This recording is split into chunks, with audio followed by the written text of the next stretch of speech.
Today we're going to show you how to look at your child's Acuity report, and the place you're going to start is you're going to start on the district homepage. The web address is salidasschools.com, and you're going to look for Acuity. You can see Acuity under each of these buildings pull downs.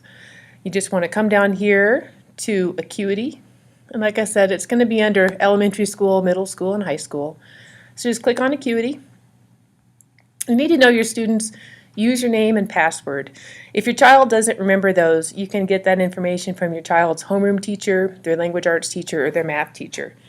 I've made a fictitious student named Charlie Brown, so I'm going to type in Charlie Brown 23, and the password for this student is Snoopy, S-N-O-O-P-Y, and if you don't have your child's information, you can go ahead and log in as this fictitious student and see how the whole program works. So we're going to type in Charlie Brown 23, Snoopy, hit enter site. What we want to do is see how our student did on the last test that he took. Charlie Brown is a middle school student who just took a math test. So we're going to go here to View Reports, and we're going to click on the mathematics because he just took a math test. So here we go. Here is the math test that this student just took. He took a 7th grade diagnostic test. Click on this link.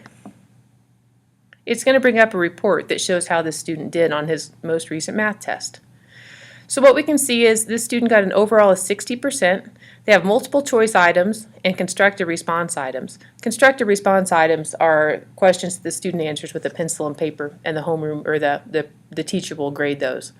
So scrolling down, you're going to see a lot of information here. Some of it's easy to understand and some of it is kind of written for teachers.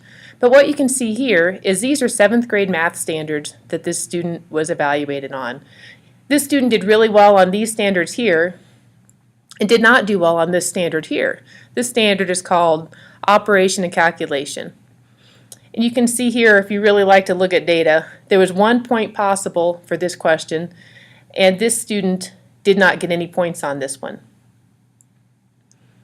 So scrolling down a little bit more, these are 8th grade standards in the next section. So they're little things that the kid might not have been exposed to, and this child didn't do well on any of these.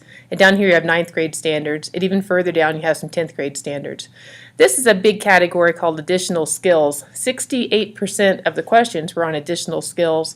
These are things that aren't necessarily on grade level.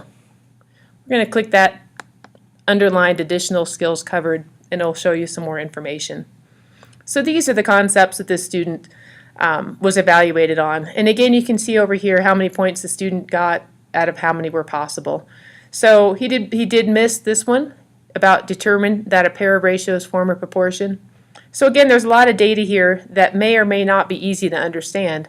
But what I am going to show you next is what you can do with this information to help your child learn the things that he didn't know. That's going to be in the next report, and that's going to be called Instructional Resources. So I'm going to close this one down, and we will make another one called Instructional Resources, where you'll learn how to find out how to use this information to help your child.